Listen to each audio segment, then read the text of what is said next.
organigrama, instalaciones, fabricación y envasado.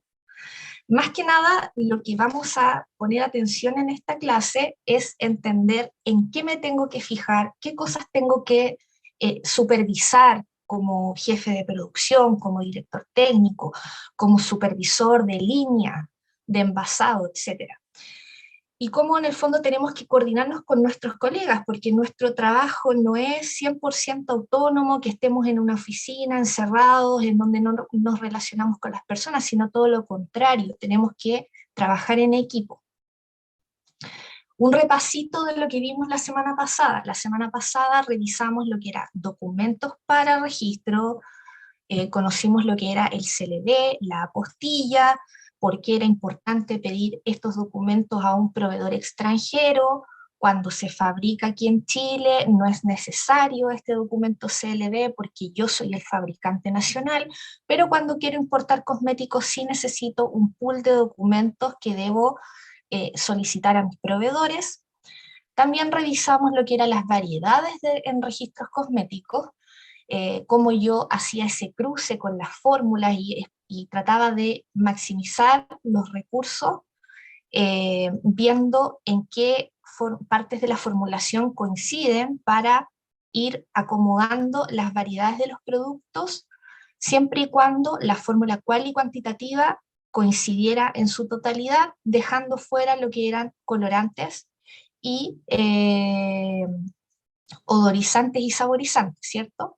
También revisamos el rotulado gráfico y el texto legal. Como les dejé puesto en el aviso, el tema del rotulado gráfico del taller lo vamos a retomar el 4 de octubre. La prueba queda inamovible para la próxima semana, va a entrar hasta la presentación de hoy. Y lo que es rotulado gráfico, el taller en sí mismo, lo vamos a hacer más adelante. La simbología internacional, revisamos lo que era el PAO, el reciclaje, todo lo que era cruelty free, por qué en el fondo las marcas les interesa ir colocando este tipo de simbología que no es obligatoria 100% en los envases, pero que sí en el fondo van intencionados a la compra de ciertos públicos que les interesa, digamos, el reciclaje y que están preocupados de la crueldad animal, etc. También vemos los tipos de material, de envase-empaque, los tubos, cuáles eran pomos, ciertos frascos, etc.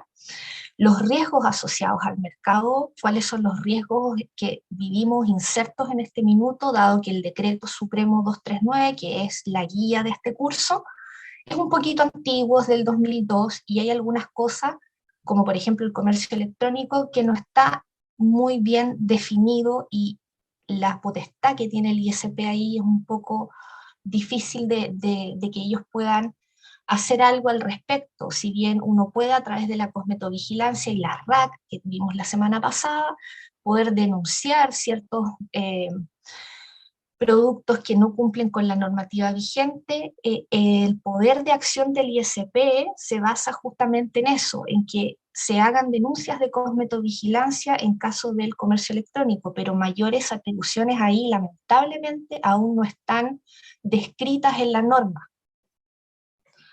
Para iniciar la clase de hoy, entonces, vamos a revisar lo que es un laboratorio de producción cosmética nacional, digamos, un laboratorio tipo, por así decirlo, porque existen laboratorios de producción farmacéutica que también producen cosméticos y son instituciones más grandes. Vamos a ver hoy lo que es un laboratorio de producción cosmética en Chile. Vamos a ver cómo es la organización general, por así decirlo. Tiene que haber algunas variaciones, hay algunas modificaciones dependiendo de la empresa. Hay empresas que trabajan dispositivos médicos, trabajan cosméticos, también trabajan productos farmacéuticos, pero en esta clase nos vamos a centrar en un laboratorio de producción cosmética puro, por así decirlo, ¿ya? Y lo primero que tenemos que tener claro es la estructura organizacional. Cada persona, no importa el cargo que desempeñe dentro de un laboratorio cosmético, debe estar claramente definido de qué manera entender la organización y su funcionamiento. Todas las personas tienen que saber qué cargo ocupan y qué y qué lugar ocupan dentro de la estructura organizacional. Debe ser apropiada para el tamaño de la compañía y la diversidad de los productos.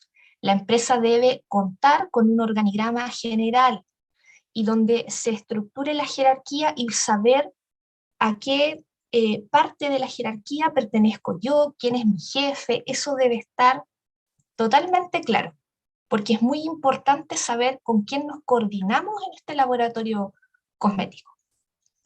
Los recursos, la compañía debe contar con los recursos apropiados y adecuados para el personal. Tiene que haber un lugar físico, un local, tiene que haber maquinaria suficiente, equipos, instrumental de vidrio, todo lo que se requiera para trabajar tiene que contar un laboratorio cosmético. Nosotros no podemos trabajar a medias o decir, bueno, esto no lo tenemos, no importa, no se compra. No, porque existe cierto instrumental de laboratorio que es básico para trabajar. Aquí está el organigrama, este es un esquema general, puede tener variaciones, sí, depende mucho de la estructura de la compañía, sin embargo, les marqué en amarillo lo que es la dirección técnica y el control de calidad. ¿Por qué? Porque como mínimo para ser autorizado y poder funcionar un laboratorio de producción cosmética, yo debo tener un director técnico y un jefe de control de calidad. Y ambos tienen que ser químicos farmacéuticos debidamente titulados con un registro en la Superintendencia de Salud. Esto es lo mismo que pasa en las farmacias, que una farmacia no puede funcionar sin un director técnico. Acá es igual. Por ejemplo, si el jefe de control de calidad renuncia, esa vacante tiene que estar cubierta lo antes posible, porque es una irregularidad no trabajar con jefe de control de calidad o no trabajar con un director técnico asignado. Yo no puedo fusionar esos cargos, es decir, no puedo ser directora técnica y no puedo ser jefa de control de calidad al mismo tiempo. Tienen que ser como mínimo 2 colegas. También, y lo que es muy importante, que está en la PPT y dice, las jerarquías deben ser independientes. ¿Qué quiere decir eso? Que el director técnico no puede ser el jefe de control de calidad y viceversa, porque la producción del laboratorio tiene que ser independiente al control de calidad. Yo no puedo ahí fusionar cargos. Por ejemplo, en algunos casos se da que el director técnico también hace de jefe de producción y también hace de jefe de investigación y desarrollo. Y es digamos, un cargo fusionado, por así decirlo. ¿Qué hace el director técnico? El director técnico vela porque el laboratorio funcione dentro de la normativa. Generalmente se encarga de los registros y se encarga de toda la parte de registro sanitario, vigilar la parte de producción, vigilar el personal a cargo, tanto los operarios de producción, la bodega de materias primas, y por el lado de investigación y desarrollo, ve todo lo que tiene que ver con desarrollo de productos propiamente tal, y todos los analistas, asistentes administrativos que pudieran estar a cargo. Generalmente está estructurado así, este es un esquema general. Lo ideal es a veces tener el colega de jefe de producción, el colega de desarrollo, pero no siempre es así. Sin embargo, lo fundamental de esta lámina es entender que el control de calidad tiene que ser independiente de la dirección técnica. Yo no puedo tener estos cargos aquí fusionados. Control de calidad es aparte. ¿Por qué? Porque control de calidad es el que dice, no, sabes que este producto no está en condiciones de poder salir al mercado porque hicimos los análisis y no dan, entonces no puede estar influenciado por la parte de producción del laboratorio, ¿ya? Luego tenemos, ¿cierto?, el control de calidad que se dedica a estar a cargo de todo el equipo de analistas, los inspectores de envasado, la línea de envasado. Por otro lado tenemos áreas comerciales, también trabajan colegas en áreas comerciales, pero generalmente son ingenieros que ven temas de marketing, diseño gráfico, el diseño de los artes que vimos la semana pasada. También tienen que ver con la logística, el transporte, etc. Y luego están recursos humanos, finanzas y contabilidad, que son quienes pagan las materias primas. Oye, cuando tengo que comprar, sabes que necesito algo, lo derivas a finanzas, necesito que se pague un registro sanitario, porque nosotros, si bien es cierto, como vimos las semanas anteriores, hacemos Los registros no somos generalmente los que vemos las lucas y las platas, entonces hay que pedirle a finanzas que pague el registro, en fin. Más o menos de esta manera se estructura un laboratorio y todo personal que entre nuevo tiene que conocer en qué parte del organigrama está su cargo. No es obligatorio, y esa es una de las grandes diferencias que existe con un laboratorio farmacéutico, que no es obligatorio contar con un área de aseguramiento de la calidad. Aseguramiento de la calidad no es lo mismo que control de calidad. Aseguramiento de la calidad se encarga de revisar todo lo que es la parte auditoría de la empresa, ver dónde hay fugas de procesos en los distintos departamentos. En cambio, control de calidad se encarga de los análisis de las materias primas, de los análisis del producto terminado, de revisar todo lo que es el material de envase-empaque. Pero no es lo mismo. En un laboratorio cosmético se permite que solo haya área de control de calidad y dirección técnica. Esa es una de las grandes diferencias con el laboratorio farmacéutico, en donde ahí no, tiene que haber sí o sí en un laboratorio farmacéutico aseguramiento de la calidad. Bueno, ¿qué dice la normativa? La normativa dice que los responsables, la responsabilidad que afecten al director técnico y al jefe del Departamento de Control de Calidad alcanzarán al titular de la autorización del laboratorio, es decir, al dueño del laboratorio. O sea, si yo me mando una embarrada como profesional, también afecta al dueño, somos todos aquí responsables. Entonces, cuando le corresponda, de acuerdo a las normas generales de la materia, también sufren ahí el responsable legal, el representante legal de la empresa, el director técnico y el jefe de control de calidad. ¿Qué quiere decir esto? Que tanto el director técnico como el jefe de control de calidad son los responsables sanitarios, eso es lo principal. En ellos recae el sumario sanitario, junto con el representante legal. El resultado de un sumario sanitario, la sentencia, por así decirlo, es de consulta pública por ley de transparencia. Es decir, si yo quiero averiguar si un laboratorio ha estado muy sumariado por algún otro tema, lo puedo revisar a través de la ley de transparencia. Se sanciona las multas de todos estos sumarios, se sancionan con multas entre 10 a 1000 UTM, dependiendo del criterio del fiscalizador del ISP. Es decir, si 1000 UTM no es menor, son casi 60 millones de pesos, y es complejo porque depende de la gravedad del asunto, se fija una multa. No existe una multa fija. Esto no es como, por ejemplo, yo me paso un disco pare, tengo una multa. Manejo sin cinturón de seguridad, tengo otro piso de multa. No, aquí depende mucho del criterio del fiscalizador y de la gravedad del tema. Entonces, esas son las responsabilidades que uno tiene como profesional y que uno dice, pucha, es complejo, porque hay lucas involucradas, hay prohibiciones de funcionamiento también involucradas, entonces es importante mantener que los procesos se hagan dentro de, el marco regulatorio. Por eso, el personal que trabaja en un laboratorio farmacéutico y en uno cosmético, todos los miembros del personal tienen que conocer su estructura, dónde están dentro de la jerarquía del organigrama, conocer sus responsabilidades y deberes, tener acceso a las instrucciones de información, los datos relacionados, las etapas, la fabricación y los controles. Y sobre todo, chicos, lo que está acá, que dice estar motivado para informar regularidades y otras no conformidades. Uno tiene que ser un jefe exigente, pero también un jefe que escuche al personal, porque es importante para las personas sentirse motivado a decir de repente, escucha jefe, ¿sabes qué? Me equivoqué, cometí un error en tal parte del proceso. Y cuando las relaciones interpersonales no son adecuadas con el personal, pasa eso de que la gente no te tiene la suficiente confianza para preguntarte o para reconocer que se equivocó. Y eso es algo difícil, se va logrando con el tiempo, pero es súper importante mantener a las personas motivadas en ese sentido y que sientan la confianza de poder decir, pucha, ¿sabes qué? Me equivoqué. Porque todos cometemos errores y eso es muy importante. Cumplir con los requerimientos de higiene del personal. Yo aquí lo puse en rojo porque yo en esto soy súper jodida. Siempre he sido súper jodida con el tema de la higiene del personal. ¿Por qué? Porque tú puedes ser el jefe y ser súper buena onda, pero una cosa es ser buena onda y otra es trabajar sin tener mucho cuidado personal, y eso no corresponde. Yo tengo que dar el ejemplo como jefa, andar con mi delantal limpio, con mis zapatillas limpias. ¿Puedo ir con zapatillas? Sí, puedo ir con zapatillas, pero tienen que estar limpias.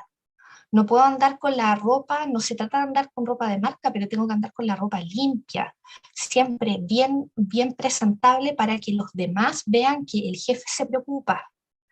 El tema de la higiene lo hemos visto mucho en estas clases. Los productos cosméticos se contaminan de forma súper rápida y es uno de los riesgos más grandes de este rubro. Entonces yo no puedo ir con manos sucias, con pelo sucio, con ropa sucia a trabajar. Y eso hay que proyectarlo también y recalcarlo al personal porque es muy importante. Esto aquí ya me empieza a latir el ojo. Esto es una imagen real, chicos, real. Vemos sacos de materias primas en el piso. Esto no puede ocurrir. Este es un pasillo de un laboratorio, ni siquiera es la bodega del laboratorio, no es la bodega de materias primas. Este tipo de cosas no pueden ocurrir. No puede haber nada almacenado a ras de suelo, nunca. No pueden obstruirse pasillos, puede haber un temblor, puede haber un accidente, puede haber un incendio.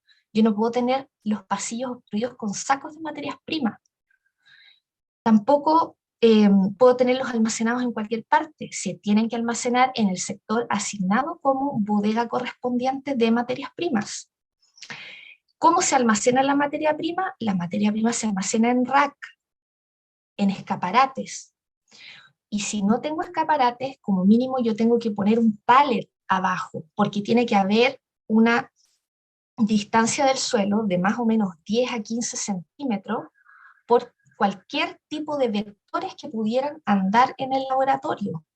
Toda bodega siempre está con vectores, hay que hacer controles de plaga, hay que estar al pendiente de los controles de plaga, justamente por lo mismo. Pero aquí no estamos fabricando clavos, no estamos fabricando material, no sé, metálico, no, aquí estamos haciendo productos que tienen un control sanitario, por lo tanto yo tengo que dar el ejemplo y partir de las materias primas con el tema de la higiene. No puede haber materia prima en el suelo. ¿Qué pasa? Muchas veces, ay jefa, es que recién llegó el camión y lo dejé ahí por mientras. No, el por mientras no existe. No pueden dejar ahí la materia prima. ¿Cuál es la forma correcta de responder? Mire, ¿sabe qué? Necesito que por favor saque eso y lo lleve a la bodega. Yo voy a ir a la oficina, voy a ir a ver unas cosas y cuando vuelva no quiero ver esos sacos ahí. Esa es la manera correcta de decirle al personal, ¿sabe qué? No importa si es por un ratito, no, es que me fui a almorzar y después de almuerzo vuelvo y saco las... No. ¿Qué pasa? Que cuando uno es jefe joven, te dicen, ¿qué importa si total el jefe es joven? No va a decir nada.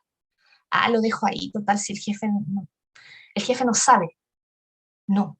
Estas son las cosas en las que nosotros tenemos que fijarnos cuando trabajamos en un laboratorio que no pueden ocurrir. Por ello es tan importante que las personas se capaciten. En algunos laboratorios lo que se hace es que las capacitaciones se externalizan a una institución que tiene, digamos, todas las facultades para poder hacer cursos especializados de capacitación del personal en esta área, o bien, si es que no existen los recursos en la empresa, es el DT que debe controlar y coordinar con recursos humanos un programa de capacitación. El director técnico debe identificar las necesidades de todo el personal, cualquiera sea su nivel de antigüedad en la empresa. No importa si yo llevo 30 años trabajando ahí y he trabajado toda la vida ahí, tengo que estar constantemente capacitado. ¿Por qué? Porque el ISP revisa planillas donde está firmado que la persona tanto fue capacitada y eso lo fiscaliza. Todo personal clave debe recibir capacitación completa en cuanto a los métodos, las competencias requeridas, el pesaje de materias primas, el mezclado, el mantenimiento, las características de higiene industrial, cómo yo tengo que limpiar todos los instrumentos que utilizo para trabajar, Luego de que terminé de fabricar un champú, quiero fabricar una crema, yo tengo que hacer un proceso de limpieza en medio, no puedo volver a fabricar ahí encima. Todo lo que es manipulación de materias primas y material de envase-empaque, los listados de verificación, es decir, tiene que haber un check, dije yo, verifiqué que efectivamente esto se cumplió, se hizo la limpieza, se almacenó la materia prima en el lugar correspondiente, etc. El programa de capacitación debe ser objeto de revisiones y seguimientos periódicos. Se capacita como mínimo, debería ser una vez al año. Además de la capacitación anual, todo personal nuevo a la empresa debe recibir una inducción de sus funciones, es decir, yo tengo que enseñarle a la persona, por mucho que la persona tenga un título de analista químico, que haya tenido mucha experiencia y haya trabajado en otras empresas, yo también tengo que darle una inducción. Tengo que enseñarle quiénes son las personas claves a quien pedir ayuda, dónde pedir materiales, etc. Los cursos de entrenamiento pueden ser realizados, como lo vimos, por la misma empresa, nosotros los DT somos los que lideramos eso, o bien tiene que ser una empresa externa que esté certificada, que sea especialista, en donde uno manda a las personas a curso o hacen curso online, depende. ¿Qué más? Por otro lado, el director técnico tiene que estar al pendiente de este gran tema que es el sistema de gestión documental.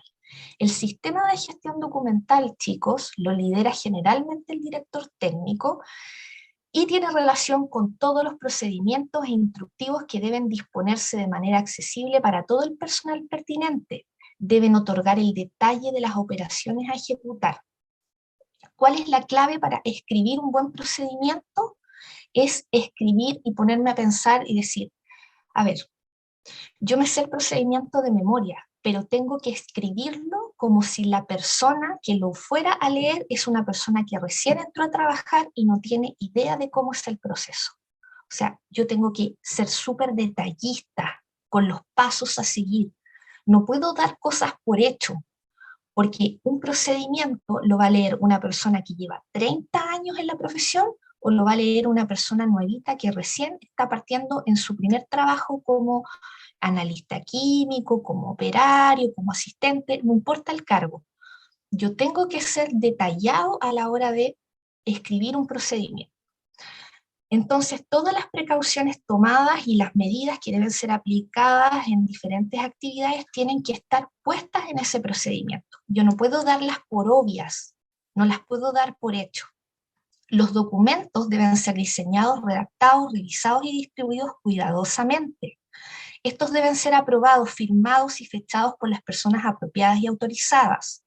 El contenido de los documentos no debe ser ambiguo, debe establecer claramente los pasos a seguir, la naturaleza, el propósito, para qué lo hago, por qué lo hago.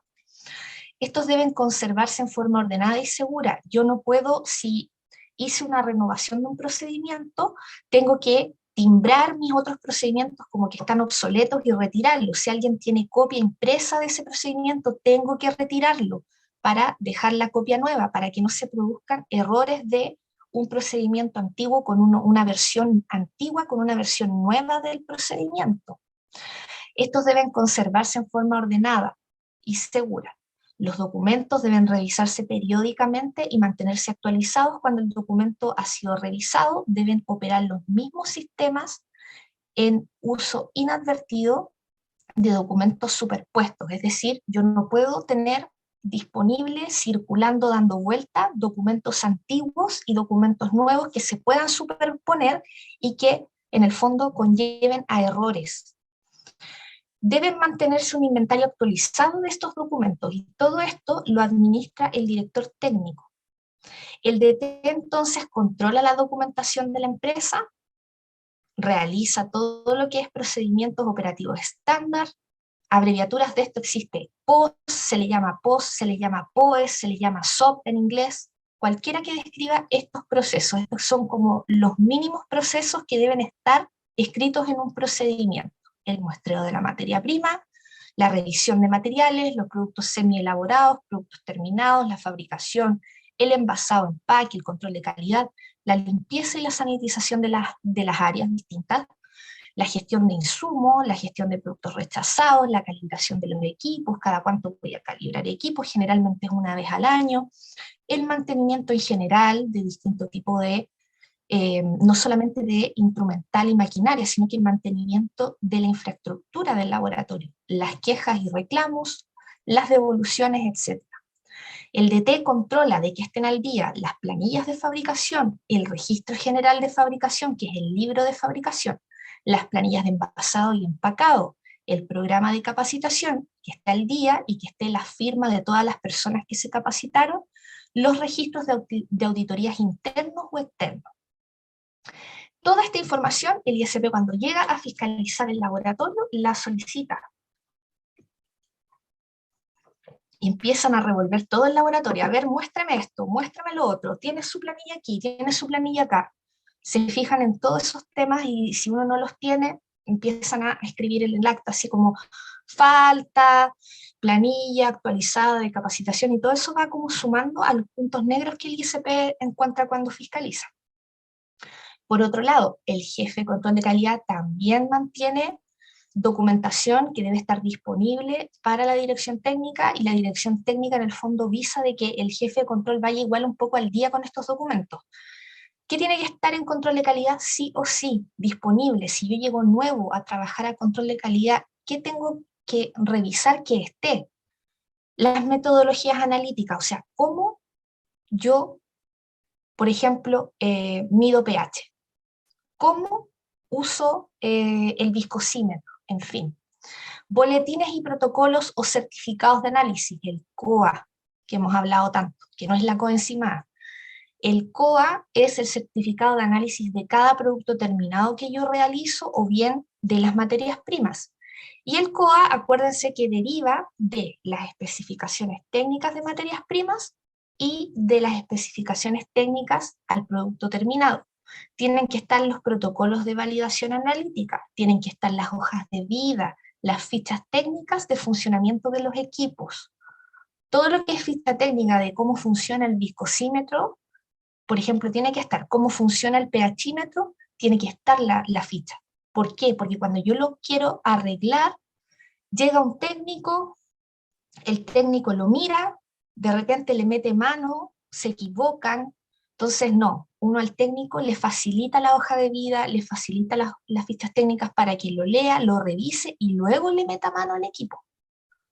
Lo mismo, registros de calibraciones, cada cuánto tiempo se calibran los equipos. La normativa dice que tiene que ser como mínimo cada un año. Las hojas de datos de seguridad de las materias primas y otros reactivos. Cualquier otro reactivo de laboratorio tiene que tener su hoja de datos de seguridad.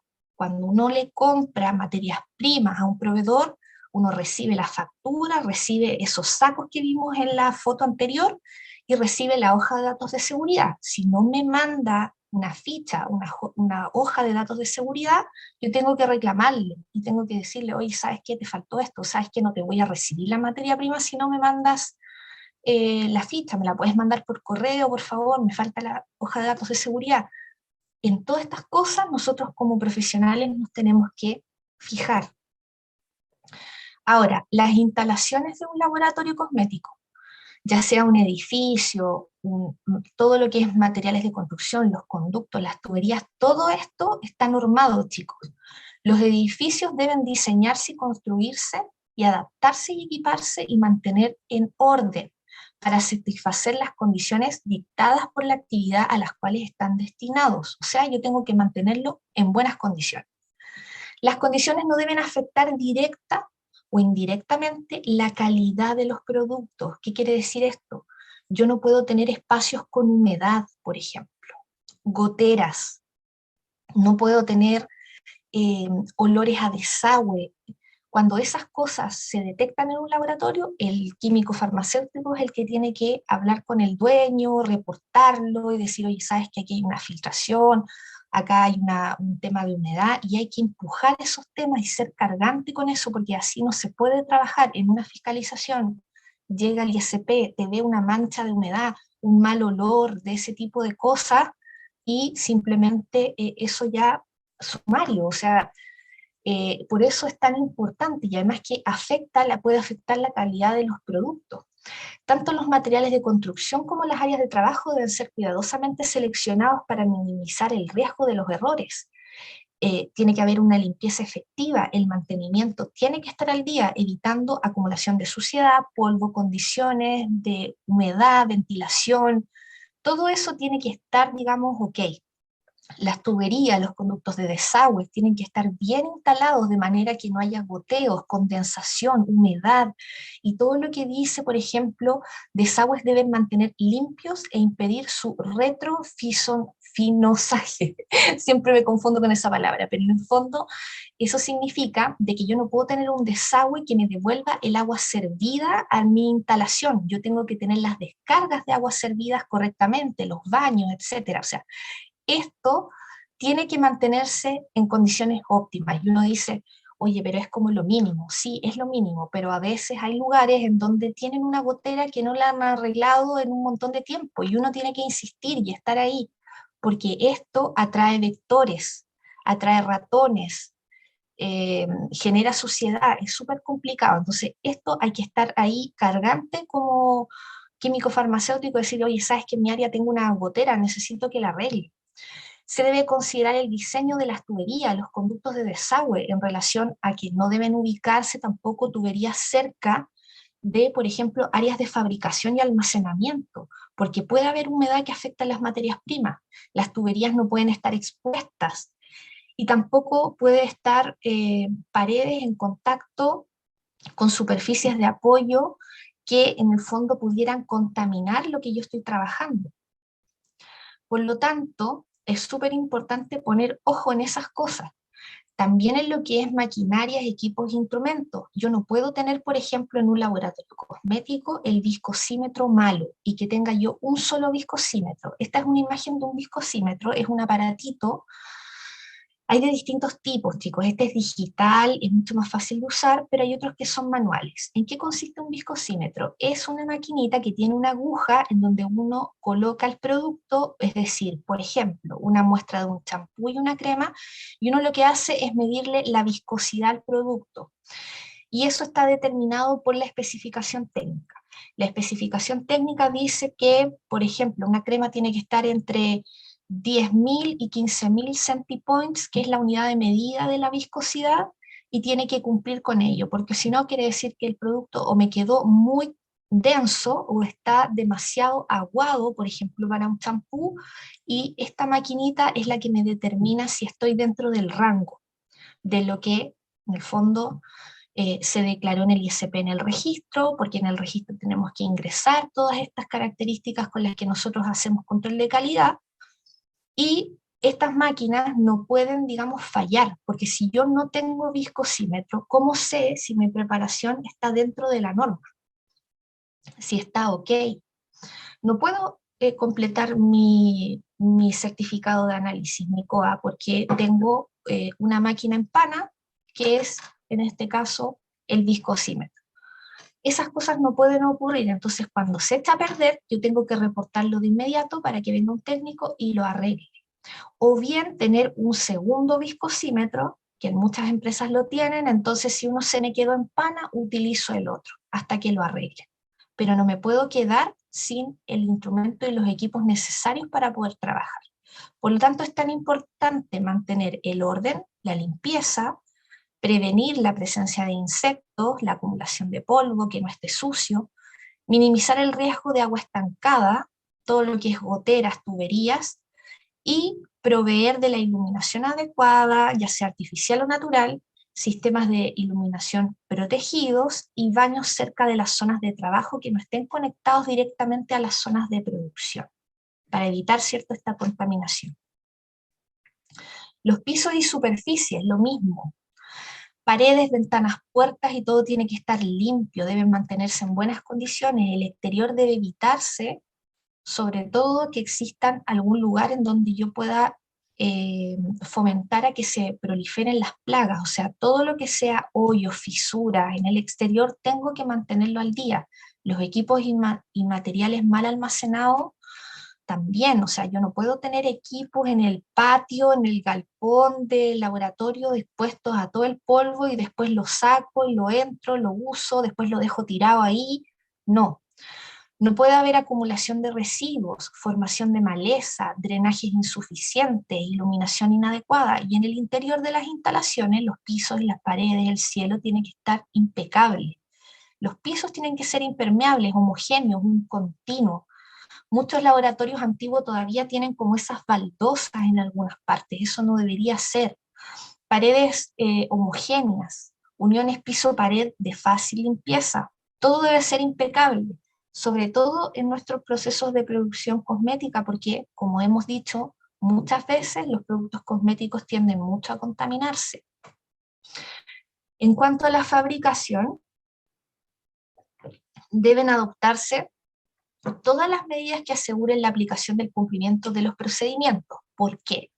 Porque la norma dice que nosotros tenemos que tener procedimiento, el decreto 239, sí, pero además de eso, detrás de esa normativa está el método científico, lo que nos han enseñado desde siempre, desde primer año. Entonces, nosotros tenemos que darle cumplimiento a los procedimientos. En todo momento debe poder identificarse los equipos, los instrumentos, las materias primas, el material de envase-empaque. Uno no puede decir, oye, ¿y esto? ¿Y de dónde salió? Ah, mira, encontré unos envases aquí, ¿y a qué corresponden? No, tiene que estar todo rotulado, todo identificado. Debe asegurarse cada etapa de fabricación, que no se encuentren materiales ajenos a dicha etapa. Es decir, yo cuando tengo mi producción de cosméticos y voy a, por ejemplo, fabricar un champú, yo tengo que tener todos mis materiales disponibles, pero una vez que termino tengo que retirarlos del área y tengo que preocuparme que los operadores, los analistas, las personas que tengo a cargo, lo hagan. No me pueden dejar, no, es que esa materia prima la ocupé antes de, porque estaba haciendo champú y ahora voy a hacer crema. No, en el área tiene que estar despejado. Yo termino un proceso, ordeno, limpio y comienzo otro. El personal debe contar con instrucciones escritas, claras. La fabricación de todo producto requiere de una fórmula, ¿cierto? Y de normas detalladas de fabricación, aprobadas para cada producto por tamaño de partida, serie, lote, etc. La fórmula debe corresponder a la autorizada en el registro sanitario. Yo no puedo ponerme a hacer cualquier cosa. Todo está basado en que primero registramos el producto, luego fabricamos. En el laboratorio de producción de productos cosméticos solo se elaboran productos cosméticos regidos por el Reglamento Nacional de Control de Cosméticos, es decir, el decreto 239. Yo no puedo hacer cosas distintas. Ah, se me ocurrió tal cosa. Fui a un viaje a Brasil y vi que ahí hacían tal o cual cosa. No, tiene que estar todo protocolarizado. No podrán fabricarse en áreas comunes simultáneamente cosméticos de diferente naturaleza, como sólidos líquidos y sólidos semisólidos. O sea, el laboratorio en sí, la infraestructura está separada. Por ejemplo, si yo quiero fabricar talcos para pies, tengo que tener una sala para talcos. Y si quiero fabricar champús, cremas y otras cosas, tengo que tener una sala distinta para eso. ¿Por qué? Porque si no hay contaminación cruzada. Es esencial contar con una fórmula única. No puede haber la misma fórmula replicada 2 veces, no, es que tengo una fórmula aquí. No, es una fórmula para cada producto, una fórmula única. Los procedimientos operativos estándar definidos para una cantidad de equipos asociados al mismo. O sea, yo tengo que además, en este procedimiento, tener la fórmula y tener, digamos, calculado qué equipos voy a utilizar para fabricar esa fórmula. La elaboración de toda partida, celolote, se inicia con una orden de producción. La orden de producción, chicos, la vamos a ver más adelante, es un documento en donde en el fondo es una copia fiel de la fórmula, dice qué es lo que hay que hacer y se detalla todos los términos estrictos de cumplimiento y hay que estarla revisando constantemente. Si eventualmente debe introducirse alguna modificación de materia prima, de cantidades, esto tiene que ser revisado por la dirección técnica. No se puede llegar y hacer cambios. Oye, ¿sabes que voy a cambiar la materia prima porque esta me queda muy poca y no me alcanza? No, esas cosas se tienen que avisar al director técnico, revisarlo con el jefe de producción y ver qué solución pueden dar ahí. Se debe, cualquier tipo de modificación debe quedar por escrito en la orden de producción, con la justificación correspondiente y la firma de los responsables. Cada producto debe ser fabricado e identificado de manera en todas las partes del proceso yo tengo que identificar los productos. Yo no puedo tener, por ejemplo, un tambor con un producto y decir, ¿y esto qué es? Y lo abres y no sabes qué es, no sabes si es crema, champú, cuándo se fabricó. No, todo tiene que estar en cada etapa identificado. La fabricación, además, como ya lo dijimos, se debe verificar antes de fabricar. Yo tengo que tener disponible todas las instrucciones por escrito, paso 1, paso 2, paso 3, eso tiene que estar. Y en general los laboratorios cumplen, lo tienen. No es así como voy a llegar a un trabajo nuevo, chuta, ¿qué tengo que hacer? No, esta clase justamente se trata de que ustedes sepan dónde ir a buscar la información, porque la información generalmente está. Algunas cosas a veces hay que desarrollarlas, coordinar con el director técnico, y sabes que falta esto, otro, pero en general la información está. Y esta clase justamente trata de dónde ir a buscar. Si yo llego nuevo a un trabajo, chuta, ¿por dónde empiezo? Hay que fabricar algo, ya, hay una orden de fabricación, ¿qué están pidiendo fabricar? ¿Cuánta cantidad, por ejemplo? Todas las materias primas tienen que estar disponibles. Yo tengo que ir a la bodega o pedirle al operario respectivo, vaya a buscar las materias primas, las tenemos, en fin. Los equipos necesarios tienen que estar limpios y sanitizados, con buenas condiciones de trabajo. Deben estar despejados de todo material e información previos a otros procesos. No puedo tener mezcla de procesos, desorden, eso no puede ocurrir. La fabricación de cada producto cosmético debe llevarse a cabo de acuerdo a su fórmula y al procedimiento de fabricación. Los equipos, la fórmula, ya lo vimos, la lista de materias primas y el proceso de fabricación tiene que estar detallado. La secuencia de llenado, cuánta temperatura aplico, las velocidades de mi marmita, que lo vamos a ver, los tiempos de mezclado, cuánto tiempo tengo que mezclar, eso todo está detallado por escrito en el procedimiento de fabricación. En qué momento tengo que muestrear para llevárselo a control de calidad y que me dé el ok. Los procedimientos de muestreo, la verificación, la limpieza del equipo, los requerimientos, la transferencia a granel, porque cuando yo fabrico tengo mis materias primas, pero después pasa a un semi-elaborado y después paso a un producto terminado. Entonces todo eso está descrito, chicos, está en el procedimiento de fabricación. Y en resumen entonces, ¿cómo fabricamos? En términos generales, por ejemplo, esta es una fórmula general para líquidos. Lo primero que tengo que tener es una programación de la producción, que generalmente la maneja el director técnico. Y esto se coordina con requerimientos comerciales. Por ejemplo, los comerciales dicen, oye, sabes que en esta temporada me pasa mucho a mí, que como ahora viene el verano, estoy como loca registrando productos, porque todos quieren hacer lanzamientos nuevos. Entonces, generalmente los comerciales dicen, oye, es que démosle prioridad a una línea de champú que vamos a lanzar para el verano, protección del sol, la piscina, el cloro de la piscina, en fin. Ya, entonces vamos a darle prioridad a eso. Por eso tiene que existir una programación. Después, se coordina con nuestro colega de control de calidad, nosotros vamos a pedirle el visto bueno de las materias primas. Vamos donde él y le decimos, oye, está todo ok, las analizaste, pero no solo de palabra, sino que esto tiene que estar por escrito, si fueron analizadas para fabricar, y ojo aquí, si el agua está con su análisis al día. Nosotros para fabricar lo que sea, chicos, usamos agua destilada, igual que en el laboratorio, pero el agua se analiza, cada cierto tiempo se le manda a hacer análisis microbiológico. Por lo mismo que hemos hablado, los productos se contaminan. Entonces el agua con la que yo trabajo para fabricar tiene que estar con su análisis al día. Revisamos si tenemos todas las materias primas para proceder y se entrega una orden de fabricación. Por ejemplo, yo soy la jefa de producción, entonces voy donde mi operario, que generalmente es un caballero que tiene como 30 años de experiencia y ya maneja todo, o bien a uno le toca a alguien que no sabe y hay que guiarlo y ayudarlo. Puede ser súper relativo esto. El operario de producción, con el cálculo de las cantidades, comienza en el fondo a fabricar. Por ejemplo, la orden de fabricación dice que hay que fabricar 1000 kilos de un champú.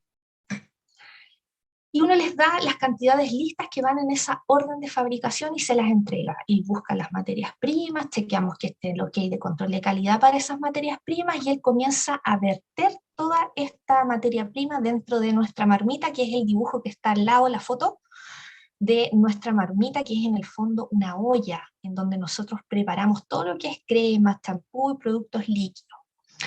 ¿Qué tenemos que hacer? Tenemos que asignar también un número de lote, un número de serie a ese producto, con una nomenclatura determinada con el documento oficial de la clave de lote, que está en el fondo, cada empresa tiene una clave de lote distinta. Esto solo aplica para cosméticos. En cosmética se trabaja así, con una clave de lote que generalmente es alfanumérica, que lo vimos la semana pasada, en la cual generalmente no es obligatorio indicar el número de fabricación, la fecha exacta de la fabricación, sino que la clave de lote es la que indica la fecha de fabricación del producto. Yo solamente coloco en mi material de envase el vencimiento, pero no necesariamente, no es obligatorio en Chile y en el mundo colocar la fecha de fabricación. Algunos laboratorios lo hacen por precaución, pero no es obligatorio, no es como en farma. En farma yo tengo un lote, tengo una fecha de fabricación y tengo una fecha de vencimiento que tiene que estar súper explícita en el envase, pero en cosméticos no. La fecha de fabricación se reemplaza por la clave de lote y cada laboratorio tiene su propia clave de lote. Y cuando vamos a fabricar una partida, tenemos que asignarle la clave de lote y la registramos en el libro de fabricación. Teniendo todo lo anterior chequeado, ya revisamos todo lo que teníamos que hacer, se le avisa al operario de producción que revisa el protocolo de fabricación y se indican ahí los pasos a seguir y el operario sigue los pasos. Luego el operario de producción va a buscar las materias primas a la bodega, revisa, anota, firma el registro de que está todo conforme y en el fondo programa la marmita para que esté a la temperatura adecuada según lo que indica el procedimiento de fabricación y los tiempos de fabricación. Aquí tenemos una foto de lo que es la fabricación de líquidos.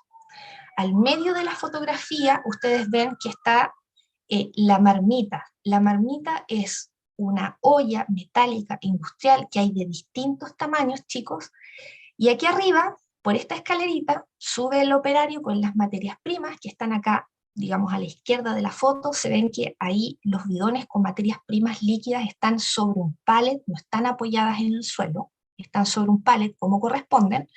El operario va tomando aquí los bidones con las materias primas, una vez que ya chequeó, que ya hizo todo lo correspondiente, sube y comienza a agregar las cantidades y empieza a pesar en esta balanza cuánta cantidad tiene que agregar según lo que le dieron a pedir en la orden de fabricación.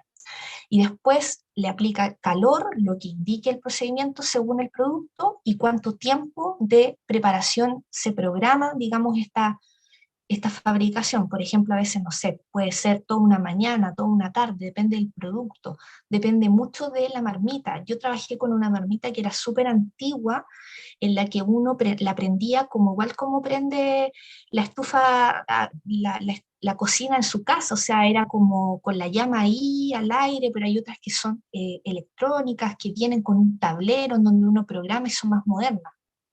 Por ejemplo, esta marmita es una olla que tiene un aspa que hace el giro, en el fondo bate la preparación, y acá al lado derecho, se dan cuenta que tiene como todo el tema de la programación de la temperatura y los tiempos.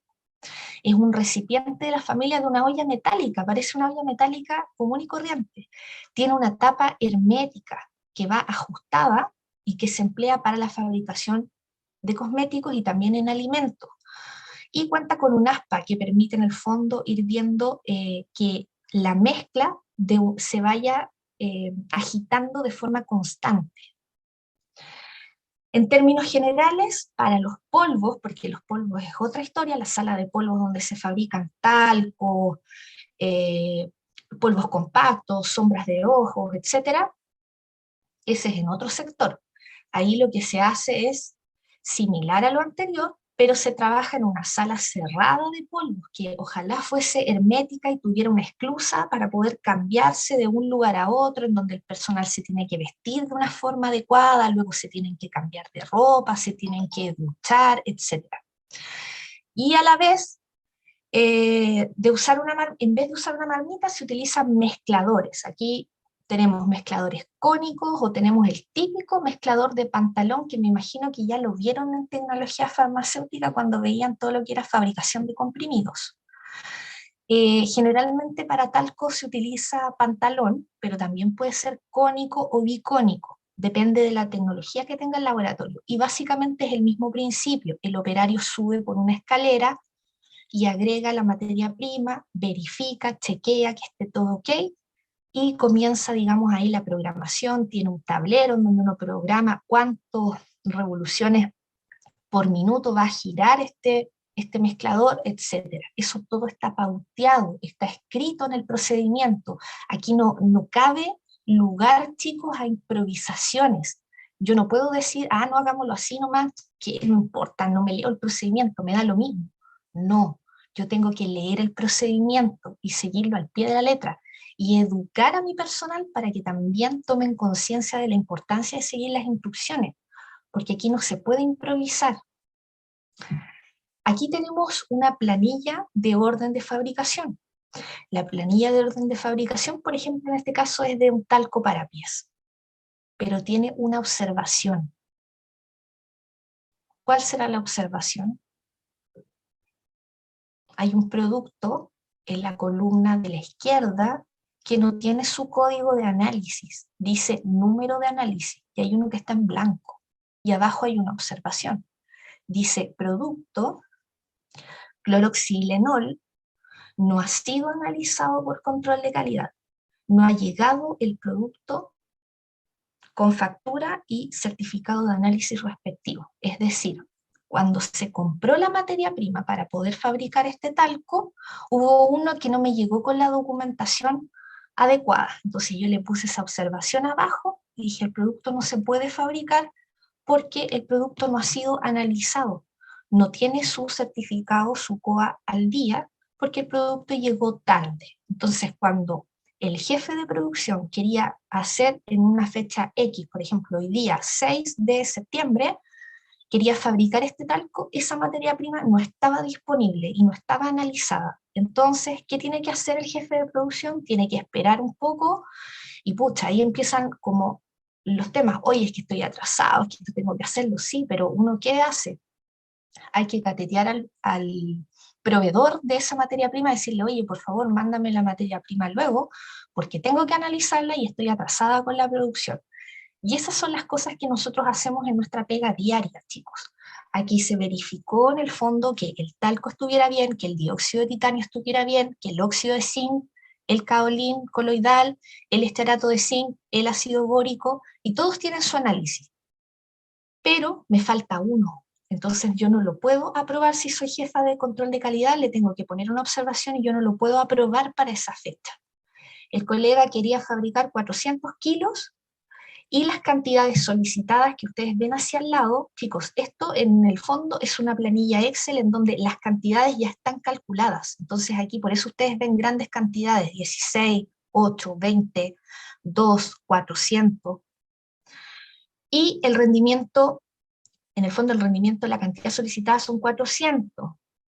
Ese es el rendimiento teórico, pero el rendimiento real siempre va a ser un poquito más bajo, que tiene que estar más o menos entre 95 y 105%. En algunos casos, de los 400 kilos, me paso y fabrico más. Y en algunos casos sale menos. Siempre pasa eso. O sea, nunca van a ser 400 kilos, por ejemplo, así cerrado. No, generalmente hay diferencia. ¿Ya? Pero este es un caso, digamos, real, de la vida real, en donde efectivamente hubo que retrasar la fabricación de este talco porque una materia prima no estaba ok. Tienen que estar todas ok para pasarlos a producción. Entonces, la hoja posterior, digamos, la parte anversa de la hoja de la planilla de fabricación, el reverso de esta hoja, indica el método de fabricación. Ahí está descrito, chicos, con peras y manzanas. en la sala de fabricación, verificar que no exista ningún material ni insumo de lo anteriormente fabricado. Si es así, devolverlo a la bodega de materias primas. Limpiar y despejar el área. Verificar los insumos para la fabricación que están contenidos en la orden, número y análisis de las materias primas. Verificar que la maquinaria a utilizar esté limpia, sin restos de producto anterior, anotado en el formulario de limpieza de maquinarias. O sea, todas las instrucciones, esto es real, chicos, esto no es sacado del libro, esto es una instrucción real. Todo está escrito, la gente tiene acceso y tiene que tener acceso a esta información. Aquí no se puede improvisar, yo no puedo ser creativo, decir, no, sabes que yo voy a fabricar así, así. No, yo tengo que seguir las instrucciones. Entonces, ¿qué dice posteriormente? Dice, disolver triclosan, mentol y alcanfor y esencia en una pequeña fracción de alcohol. Cuando todo esté disuelto, humectar todo el carbonato de magnesio con esta mezcla, o sea, todo descrito pero de forma muy precisa. Mezclar dióxido de titanio con óxido de zinc, ácido bórico y la mezcla anterior en mezclador por 2 minutos. Los polvos mezclados son pasados por el molino de martillo con malla fina, es decir, después de que da las vueltas en el mezclador de pantalón, yo tengo que tamizar, tengo que pasar estos polvos por mi molino de martillo y luego tamizar. Entonces, agregar la mezcla anterior con el resto del talco en la mezcladora, amasandadora y mezclar durante 15 minutos y yo le doy vuelta. Después enviar la muestra a control de calidad para análisis. Después yo tengo que irme a mi procedimiento de toma de muestras de polvos y tengo que revisar cómo tengo que tomar la muestra para llevarla a control de calidad. Una vez que el operario que gestionó e hizo todo eso, tiene que colocarse ahí su visto bueno de que lo hizo todo ok. Luego tiene que llegar el visto bueno del jefe de producción o del supervisor de producción. Y luego tiene que llegar el visto bueno de control de calidad. Y seguramente aquí algo pasó que control de calidad le puso rechazado.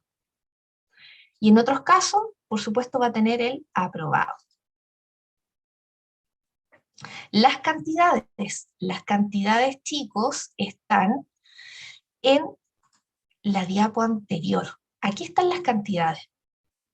Esta es la imagen inicial, es como la página frontal de la orden de fabricación. Ahí yo tengo las cantidades de mi producto.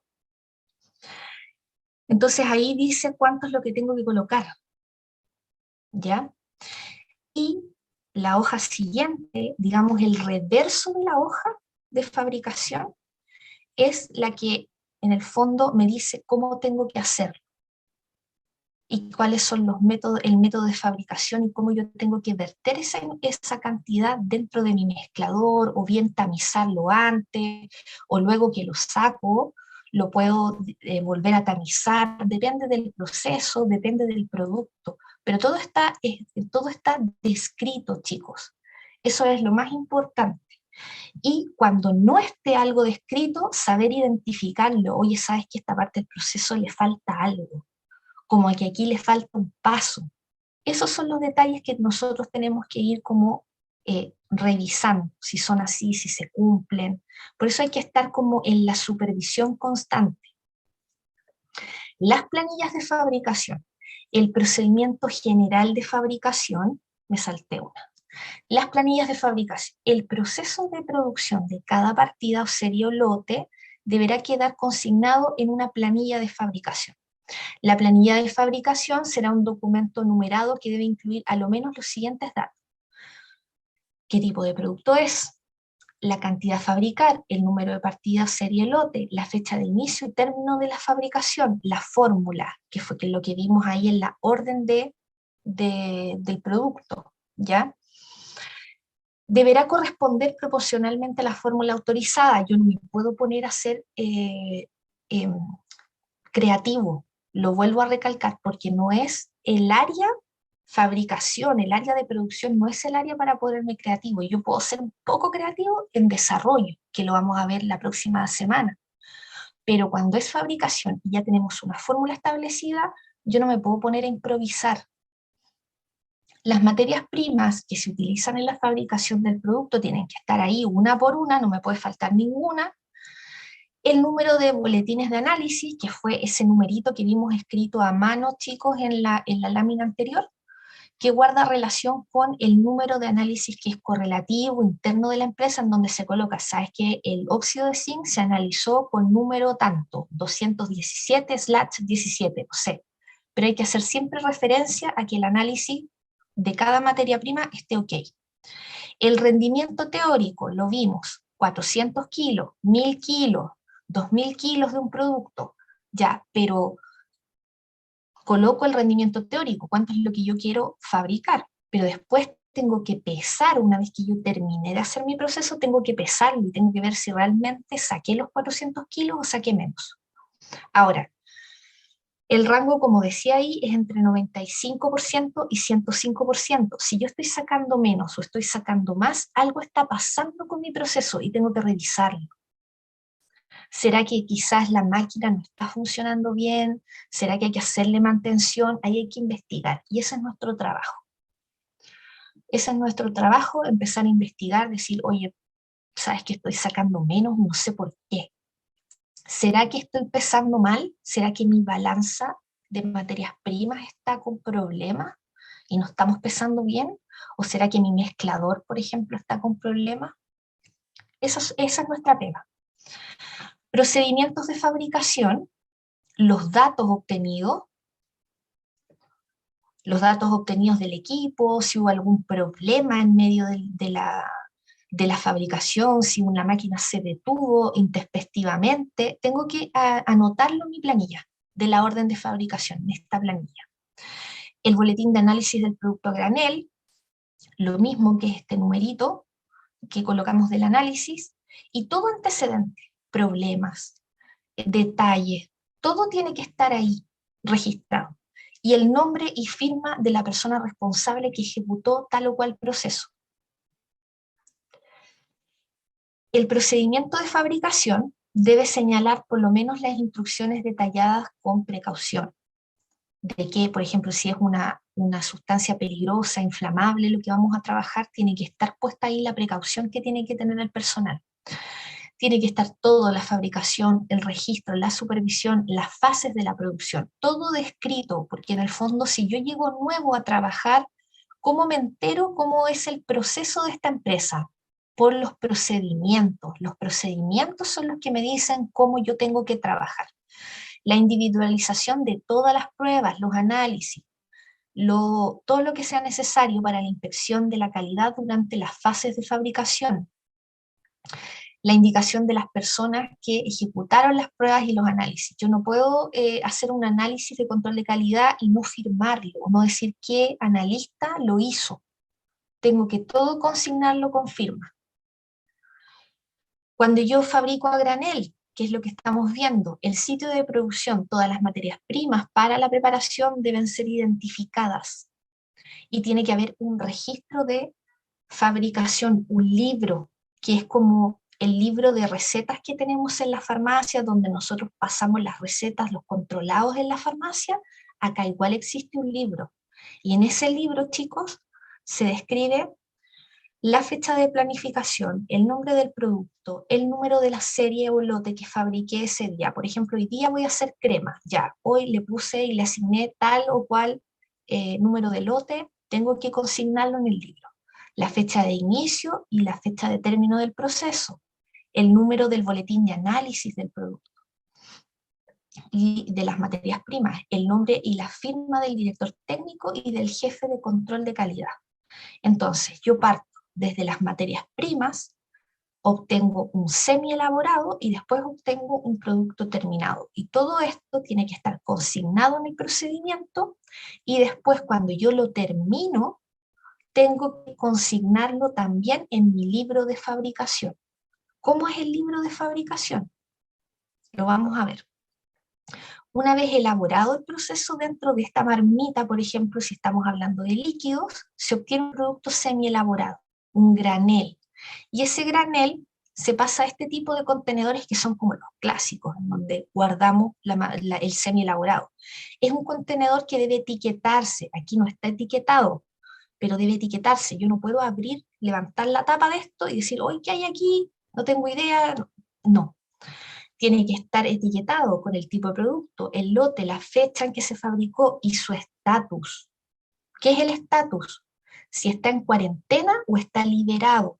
En términos generales, ¿qué se hace? Para identificarlos mejor, se coloca una etiqueta roja para indicar que está en cuarentena y una etiqueta en verde de que está liberado. ¿Qué significa que está en cuarentena? ¿Qué significa que está liberado?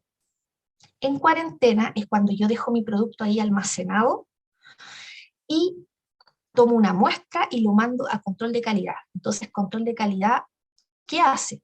Control de calidad, cierto, analiza las materias primas para yo iniciar mi trabajo de producción, pero también, cierto, analiza el producto terminado. Entonces, saca una muestra de este producto que está ahí en el granel y lo analiza. Y cuando se analiza, pasa todo lo que es test microbiológico, los organolépticos y los físico-químicos que están descritos en las especificaciones técnicas al producto terminado, ese producto que está almacenado aquí en forma de granel, se le da el check, el visto bueno, para que pase a liberado, es decir, que yo lo pueda envasar. Si el producto no pasa el análisis de control de calidad, yo no lo puedo envasar. Y la cuarentena es el tiempo en que permanece ese producto hasta que control de calidad lo levanta y dice, ok, el producto está bueno.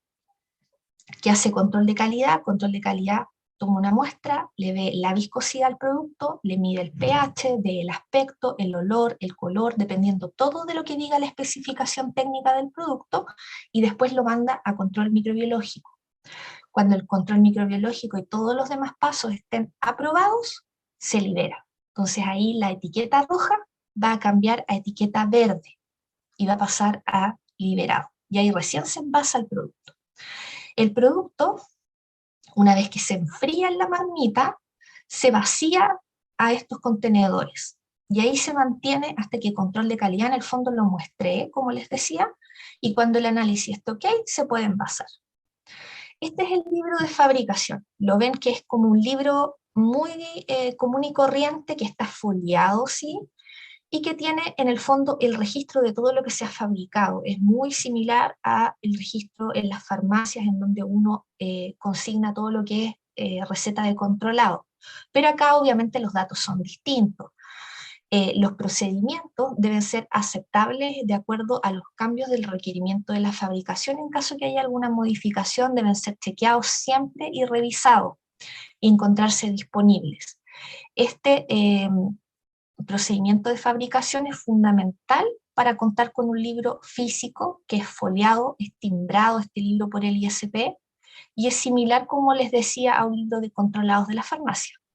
Algunas empresas tienen estos libros de forma digitalizada, empresas más grandes, pero ahí nos metemos a otro proceso industrial que tiene que ver con la certificación de sistemas de control de gestión, en el fondo que el ISP pide una certificación especial de todo lo que es sistemas informáticos, una validación del sistema informático.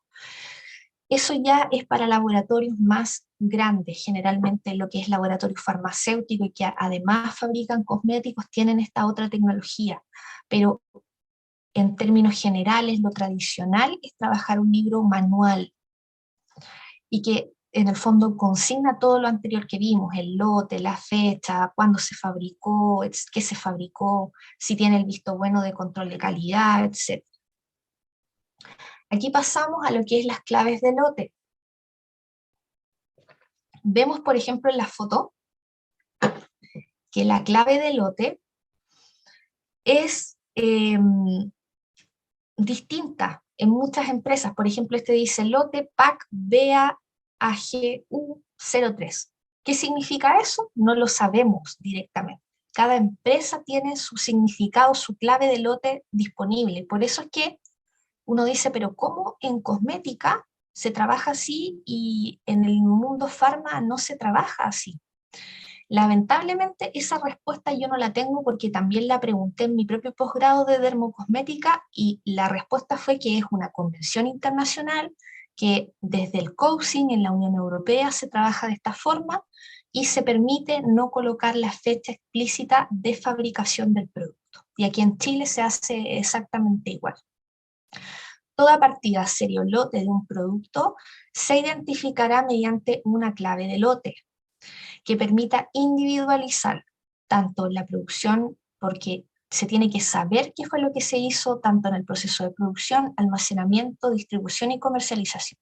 La clave de lote, el documento, yo tengo que informarlo al ISP cuando yo registro el producto.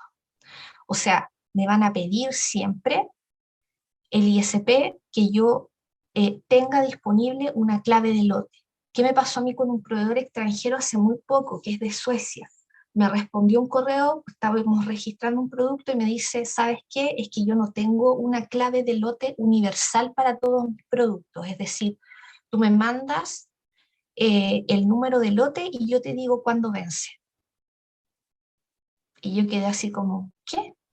No, o sea, eso en Chile no está permitido. Para todos mis productos yo tengo que tener un sistema de cómo asigno un lote. Por ejemplo, coloco el año, la fecha y el día en que se fabricó escrito de forma alfanumérica, pero tengo que tenerlo definido. Yo no puedo ponerle cualquier lote, inventarle un número. Existe un procedimiento que generalmente lo escribe entre el dirección técnica y el jefe de producción, quienes definen cómo vamos a escribir los lotes de producción de nuestro laboratorio. Pero yo no puedo tener letras al azar puestas como lote. Entonces, cuando este proveedor del extranjero me dijo eso, yo me comuniqué de inmediato con el departamento comercial de mi empresa y les dije, oye, ¿sabes que hay un problema?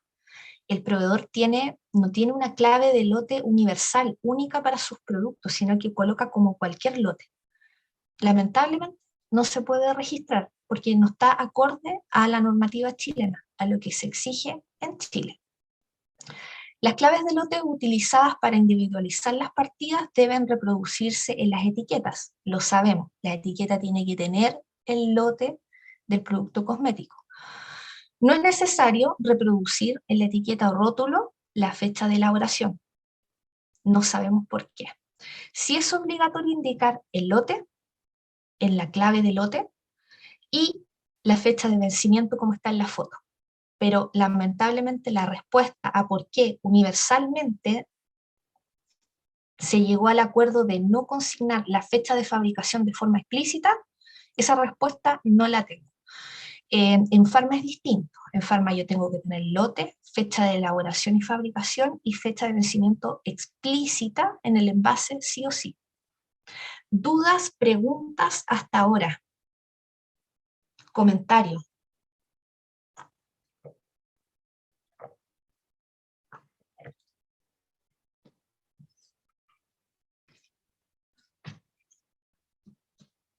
No, profe, ninguno. Ok. Sigamos entonces.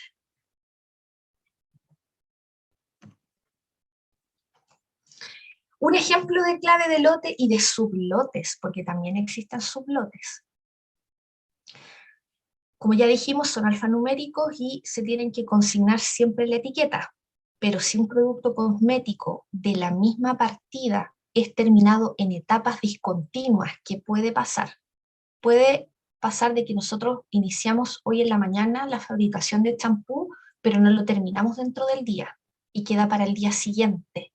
Continuarlo.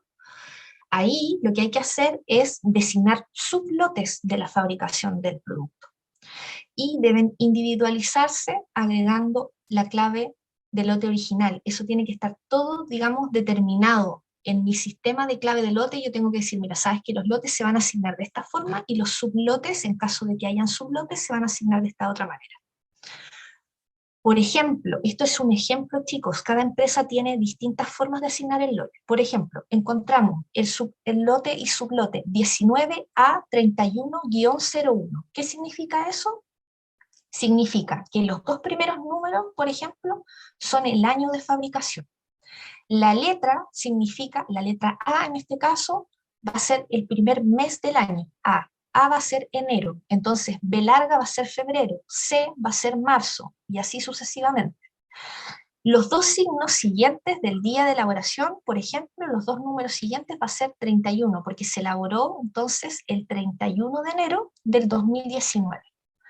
El guión y los números siguientes indican los sublotes correlativos. Por ejemplo, ese lote yo lo empecé el 31 de enero del 2019, pero no alcancé a terminarlo por A, B, C motivo, entonces tuve que dejarlo y terminar el resto de fabricación, hacerlo al día siguiente. Entonces lo coloqué como sublote 2, pero tengo que, en el fondo, consignarlo, dejarlo registrado, que efectivamente hubo un sublote, hubo una partida, tengo que en mi orden de fabricación, en mi planilla, anotar qué fue lo que pasó, por eso saqué 2 lotes del producto, hubo un problema, tuve que detener la fabricación, tuve que continuar al día siguiente porque, no sé, la máquina se quedó detenida, hubo un corte de luz, el sistema de grupo electrógeno que respalda el hecho de que si se corta la luz en la calle y el laboratorio sigue funcionando con un sistema de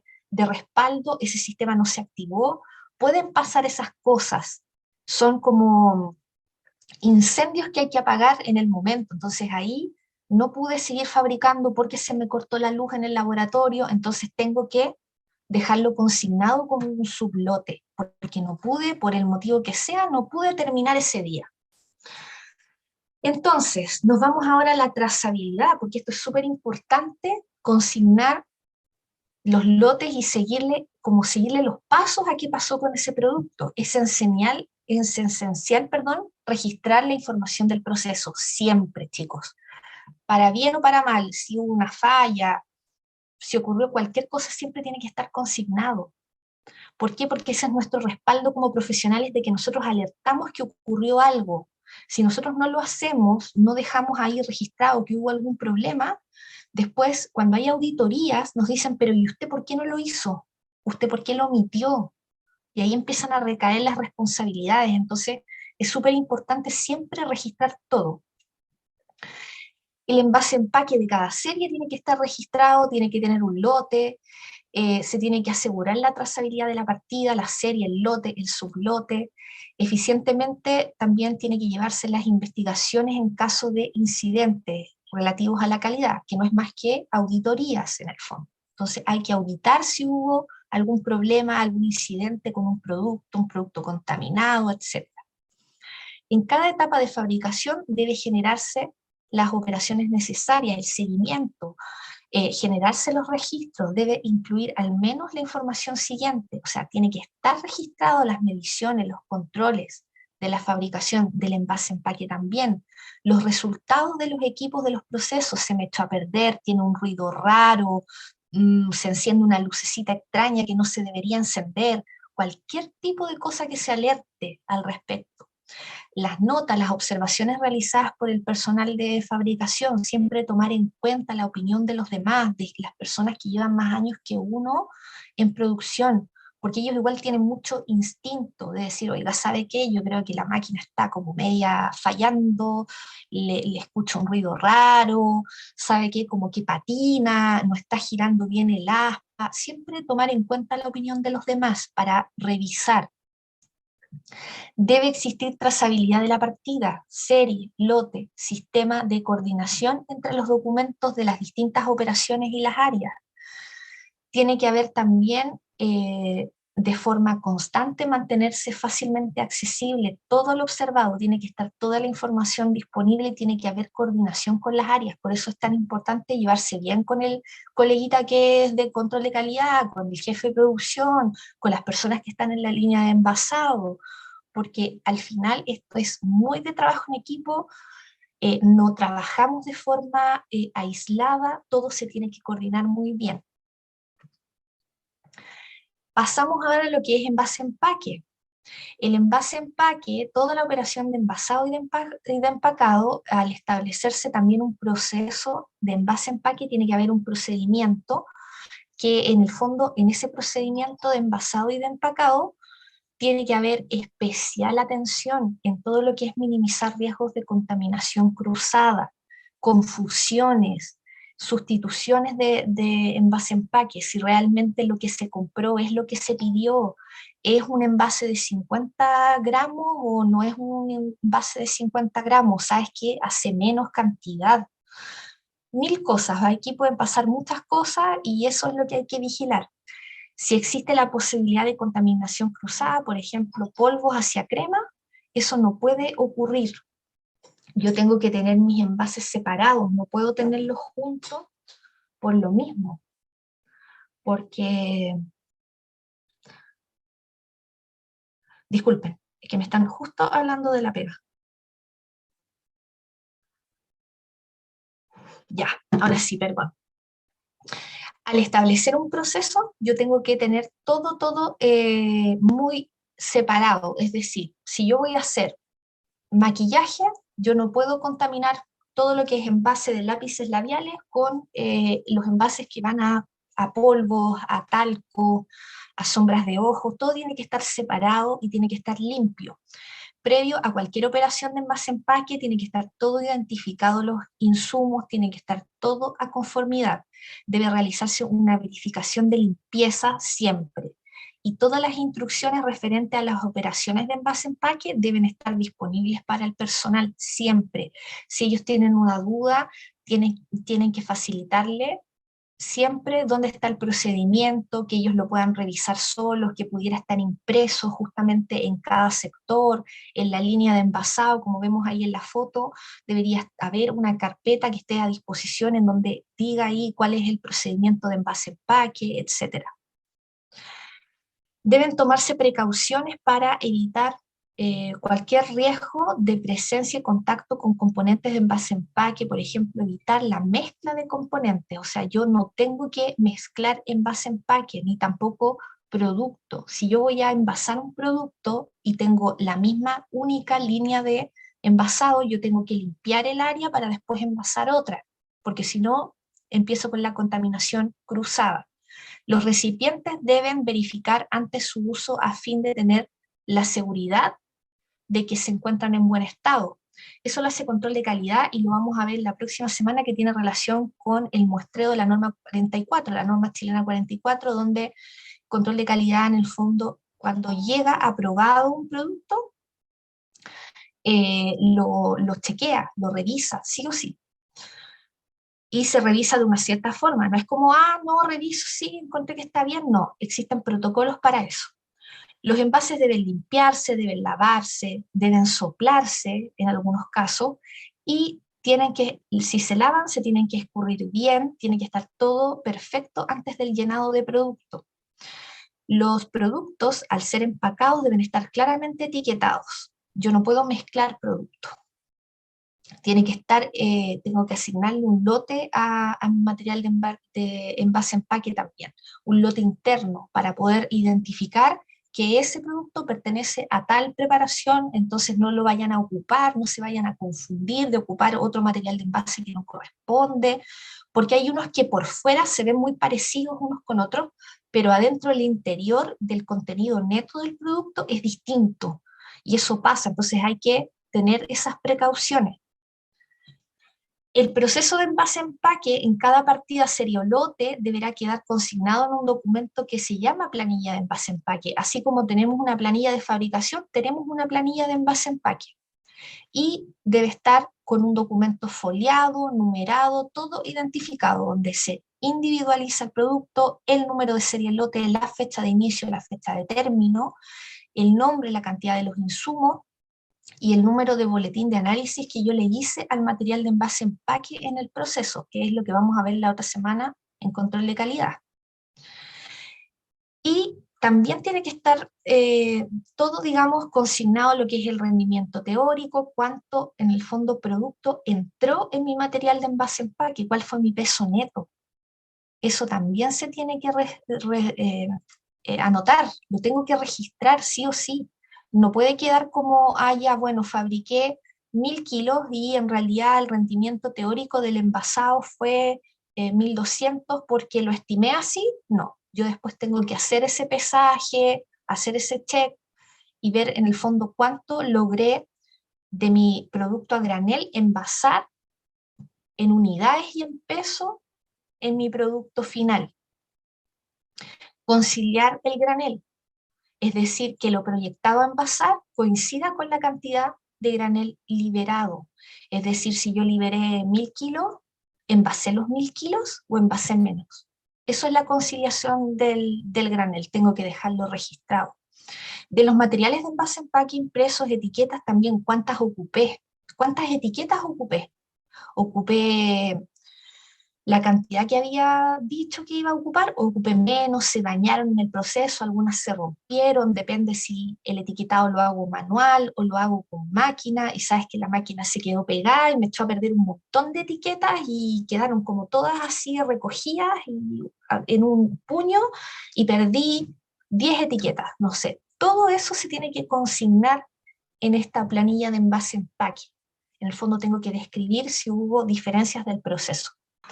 Todos los antecedentes relevantes del proceso de envase-empaque, como muestras de materiales impresos utilizados, el número de serie, el lote, la expiración, todas las anotaciones de algún problema que ocurrió en el envasado, cualquier desviación de calidad yo tengo que anotarla. Por ejemplo, ¿sabes qué?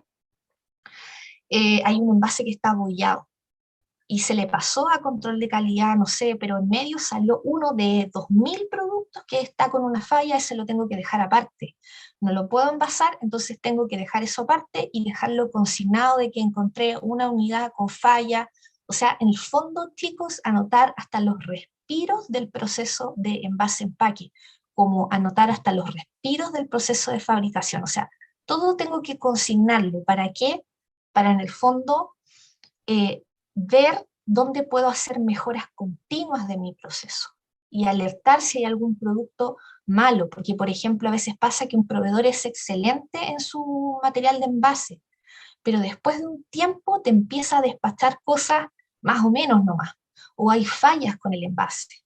Entonces todo eso sirve de respaldo para después igual hacer reclamos a proveedores. Oye, ¿sabes qué? Tu material de envase, tus tapas no están ajustando bien, se me está filtrando el producto, en fin, o sea, todo eso sirve de respaldo. Las planillas de envase-empaque, entonces, en la letra G, que la letra G es el procedimiento de envase-empaque, tiene que estar súper claro las instrucciones detalladas, las precauciones que hay que tener para envasar durante el proceso, la individualización de todas las pruebas de análisis que se hicieron de inspección de envase-empaque, la indicación del nombre de las personas que ejecutaron el envasado. Acá en la foto tenemos una envasadora de cremas que es manual, que se hace como con una palanca, hay otras de distinto tipo, podemos encontrar en el mercado un montón de otros tipos de envasadoras, y en el fondo lo que se hace es que por la parte de arriba se ingresa el producto y por abajo ese producto tiene un conducto en donde va saliendo la cantidad que uno le programa, cuántos gramos quieren que salga para llenar el envase. Y aquí, como esta es manual, esta se hace al ojo, ahí es la precisión del operario que va moviendo la máquina y la llena hasta un cierto volumen que ya ha sido probado anteriormente en las áreas de desarrollo, en las áreas de control de calidad, prueban hasta dónde tiene que llenar el envase y con eso después lo cierra. Pero ahí depende de la tecnología que tenga el laboratorio. Como les digo, hay algunas que son manuales y otras que son automatizadas. Ya, por último, si quiero emprender, porque todo lo que hemos visto hasta el minuto tiene relación con un laboratorio cosmético que fabrique cualquier producto, cualquier tipo de producto, toda la gama de productos cosméticos que permite el mercado y que está autorizado por el decreto. Pero ¿qué pasa? Esto es como el laboratorio modelo en el fondo, lo que hemos visto. El laboratorio modelo de cosméticos que, ¿cuáles serían en el fondo los procesos básicos que tenemos que desarrollar en un laboratorio cosmético? Pero ¿qué pasa si yo quiero emprender? Yo no quiero trabajar en un laboratorio cosmético en un cargo, sino que yo quiero montar mi propio negocio y chao nomás, no me interesa, quiero independizar, pero no tengo capital para instalar tanta infraestructura como la que hemos visto, o grandes equipos de laboratorio, porque no están las lucas como para eso, y no tengo un socio capitalista, y siempre ocurre eso. ¿Cómo lo hago? ¿Cómo inicio mi negocio? Tengo que partir por autorizar un laboratorio más pequeñito. Lo más conveniente para emprender es que me den una autorización para fabricar un laboratorio que sea de productos HBO o un producto solamente de bajo riesgo. ¿Se acuerdan que nosotros cuando vimos los registros, veíamos que existían los registros cosméticos propiamente tal y que habían otros productos que eran los HBO, que eran productos de higiene de bajo riesgo y odorizantes, que requerían de un registro en el fondo más simplificado, que se llama notificación HBO, y que son productos básicamente de higiene. Entonces aquí el ISP lo que nos permite es, en vez de autorizar un laboratorio cosmético que tiene, digamos, el poder y el respaldo sanitario de poder fabricar cualquier tipo de cosmético, aquí nos acotamos a solamente fabricar productos HBO, esa puede ser una posibilidad, o la otra posibilidad es que el ISP nos autorice un laboratorio de bajo riesgo.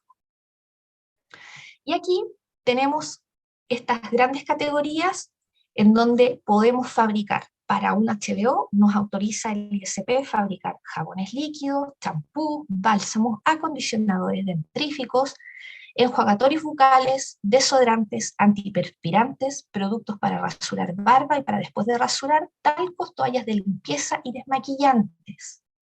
Siempre que tengan registro y notificación HBO. Si, por ejemplo, yo quiero fabricar un champú, pero ese champú le quiero dar la característica de anticaspa, ya ese no va a ser un champú HBO, va a ser un champú con registro cosmético, porque yo le estoy dando una atribución mayor y voy a tener que probar un test de eficacia. Entonces ya ese tipo de champú, más entre comillas dermatológico, no voy a poder fabricarlo en un HBO, en un laboratorio HBO. Yo lo que puedo fabricar son champús más simples, por ejemplo, un champú sin sulfato, un champú tradicional, con algún tipo de extracto de la naturaleza, en fin. Ese tipo de cosas sí, pero cuando yo ya le quiero dar una atribución de una característica más especializada en dermocosmética, ahí ya me escapo de lo que es un laboratorio HBO. Mismo caso para bajo riesgo. Si yo quiero autorizar un laboratorio bajo riesgo, solo puedo fabricar jabones sólidos, esmaltes de uñas, quita esmaltes, ceras depilatorias, lacas para el cabello y sales de baño. No puedo fabricar otras cosas. Me autorizan solo eso. Es de forma más acotada. Con respecto a los laboratorios de bajo riesgo y o laboratorio HBO, el ISP exige lo siguiente, que es lo mínimo con lo que yo tendría que cumplir. Un croquis, un plano del local y su distribución, o sea, un plano físico del lugar donde yo me voy a instalar, que considere a lo menos áreas de fabricación y almacenamiento de insumos, siempre en bajas cantidades. Los almacenamientos de insumos tienen que ser materias primas, pero en bajas cantidades. ¿Por qué? Porque yo no puedo almacenar 10.000 kilos de óxido de zinc en mi casa o en un laboratorio pequeño, porque para eso necesito una bodega autorizada. Ya debería tener un convenio con droguería. O sea, siempre cantidades pequeñas. Descripción de los equipos e implementos que tendrá el laboratorio. O sea, qué equipos yo voy a usar, por ejemplo, balanzas analíticas, una balanza granataria, todo tengo que declararlo. Un pHímetro, en fin, voy a tener o no viscosímetro, o ese equipo ya se me escapa un poco del presupuesto y mejor voy a mandar a hacer el análisis afuera a una empresa. Todas esas cosas hay que consignarlas. Hay que indicar cuáles van a ser los controles de calidad de la producción. Yo no puedo fabricar si no hago control de calidad. Inicio de las actividades en el Servicio de Impuestos Internos y tengo que constituir una empresa, una sociedad. Si soy yo sola, por ejemplo, que quiero lanzar mi negocio, sí, puedo hacerlo sola. Pero también si hay otros involucrados hay que constituir una sociedad. En el fondo hay que formar una empresa primero, porque esos papeles el ISP los va a pedir. Deben tener áreas de controles de calidad y aquellos controles que no se efectúen en el laboratorio de producción, por distintos motivos, los que les comentaba, por ejemplo, precio, no tengo plata para invertir todavía en un viscosímetro, entonces tengo que mandarlos a hacer esos controles de calidad a otro lado, se debe informar al ISP dónde se van a realizar.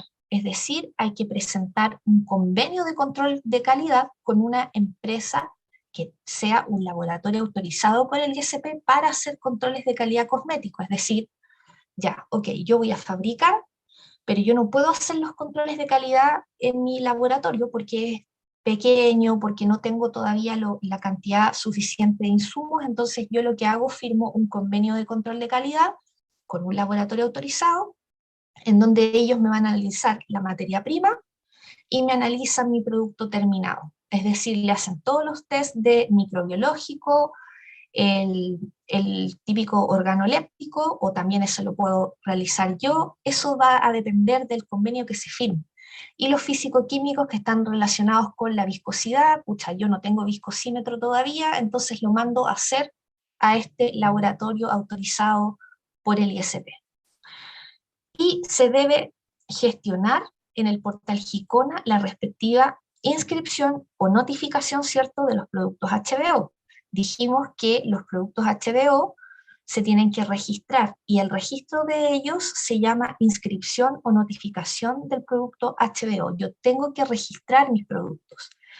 Y el ISP me va a asignar un número de empresa para gestionar justamente la notificación HBO, el registro, y poder incluirlo en mi etiquetado cosmético. En mi etiquetado cosmético yo tengo que colocar mi número HBO, mi número de empresa, que lo conversamos cuando vimos registro.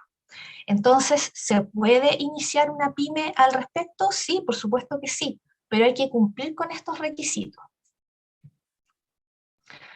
Ahora, ¿qué pasa si yo no estoy en condiciones, por ejemplo, de arrendar un laboratorio o un galpón para remodelarlo apto para el funcionamiento de un laboratorio? ¿Puedo instalar un laboratorio de bajo riesgo, un laboratorio HBO en una ampliación de mi casa, en una bodega? Sí, se puede hacer, siempre que el ISP lo autorice. No pueden ser, sí, departamentos, si ustedes viven en departamentos, no se puede hacer, o estar dentro de un condominio tampoco es autorizado. Deben contar con pisos y paredes lavables, eso sí, con entrada independiente. Tienen que tener servicios higiénicos en el lugar donde tú vas a trabajar, tienes que tener servicios higiénicos. No puede ser como, me voy a dar la vuelta, entro por acá, llego al baño. No, tiene que ser todo como aparte. Tiene que haber correcto almacenamiento de las materias primas en baja cantidad. Yo no puedo almacenar en el suelo, jamás, y tiene que ser baja cantidad de materia prima.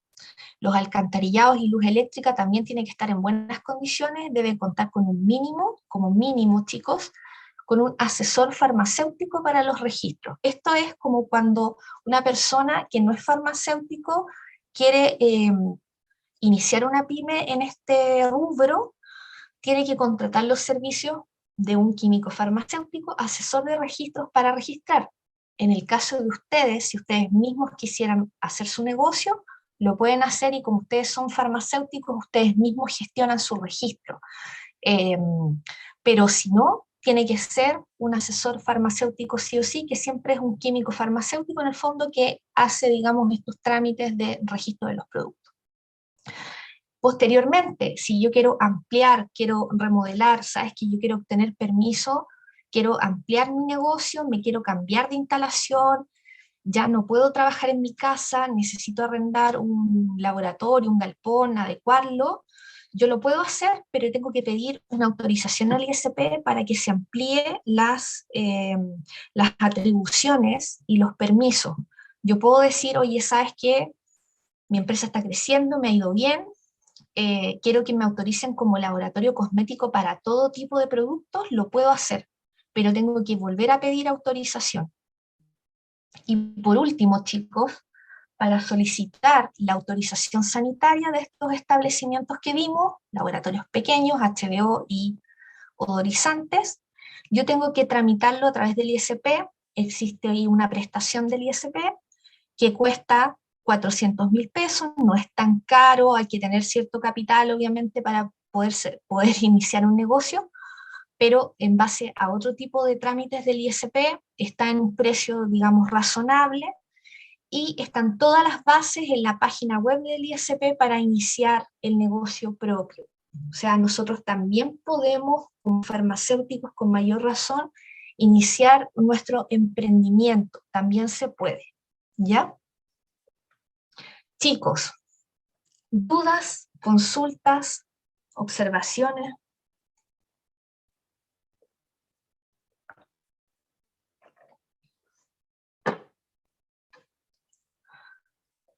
Preguntas para la prueba.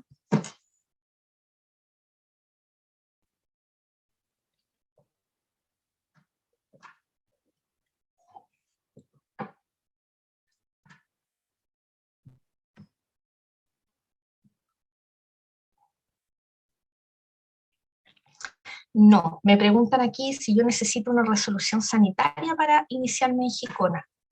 No, lo que tú necesitas para iniciar en Gicona es tener constituida una empresa. Por ejemplo, si en la empresa tú quieres montar tu propia empresa y empezar a trabajar con productos cosméticos, tú lo primero que tienes que hacer es tener autorizado que tú eres una empresa que, por ejemplo, va a importar cosméticos o va a fabricar cosméticos. Si el SP y tú estás en estos trámites, por ejemplo, de querer fabricar cosméticos propios, el ISP te va a pedir que en paralelo vayas abriendo lo que es el portal Gicona para todo lo que es registro. Pero en definitiva, tú primero lo que tienes que constituir es una empresa para abrir este portal Gicona y a través de Gicona comenzar a tramitar todo lo que tiene que ver con productos cosméticos, depende de lo que tú quieras hacer. Si quieres importar, vas a tener que sacar tus permisos de resolución de importador, pero eso es a posterior. Primero tienes que abrir el Gicona y ver todo ese tema, y en el fondo con eso tú ya comienzas a trabajar. Es decir, yo sí o sí tengo que tener primero constituida una empresa y luego comienzo a tramitar mis permisos para registro y para fabricación, para importador de cosméticos, en fin. Respecto a la prueba va a ser de alternativas. Todavía no he hecho la prueba, no he pelado una papa con respecto a la prueba, pero espero tenerla ya esta semana. Va a ser en su mayoría de alternativas, algunas cosas van a ser de desarrollo, pero la verdad es que en su mayoría va a ser alternativas. Y va a entrar hasta la materia de hoy. Próxima semana nos vamos a meter después de la prueba, digamos, nos vamos a meter en control de calidad, otras cosas, pero la materia que entra es hasta hoy. En el fondo ver todo esto de los registros, la fabricación, el etiquetado y todo lo que tiene que ver con lo que hemos visto en las clases anteriores. Acuérdense que el paper también entra en la prueba y toda la información va a estar subida hoy día. Les voy a subir esta clase hoy día a la carpeta de la Solemne 1 para que lo puedan ya revisar para la prueba. ¿Más preguntas? ¿Dudas? ¿Dudas de las clases anteriores? ¿Se acuerdan que vimos todo lo que era registro, PAO, etiquetado? La pauta de etiquetado va a seguir ahí hasta que tengamos el taller el día 4 de octubre, que se reagendó. Ustedes pueden seguir estudiando con los productos que tienen en casa, y en el fondo lo que yo voy a hacer el día del taller es llevarles esa misma hojita y al azar ustedes van a escoger un producto y lo van a revisar según la pauta que ya les subí al portal, así que pueden estudiar con eso mismo. En ese sentido no van a haber cambios, va a ser esa misma pauta que está en el taller y que ustedes van a tener que revisar en clase presencial, ¿ya? Eso es para el día 4. Y cualquier duda, pregunta al correo, mi correo ya está activo por fin, el correo Hugo, así que cualquier duda que tengan de las clases, pregunten y aprovechen esta prueba, porque después andamos a fin de año corriendo con todas las pruebas juntas en noviembre, ya queda tan poco, chicos. Cualquier duda me pueden preguntar, ojalá con tiempo sí, pero no hay problema, o sea, cualquier duda, no hay preguntas buenas, no hay preguntas malas, no hay preguntas tontas, lo importante es siempre, siempre preguntar si uno tiene una duda, porque esto es importante desde el punto de vista profesional, porque somos nosotros los que vamos a supervisar este trabajo el día de mañana. Entonces hay que saber dónde buscar, hay que saber dónde revisar la información para tener el conocimiento, detectar dónde están las fallas, las fugas de los procesos, etcétera. ¿Ya? Ya chicos, lo dejamos hasta acá.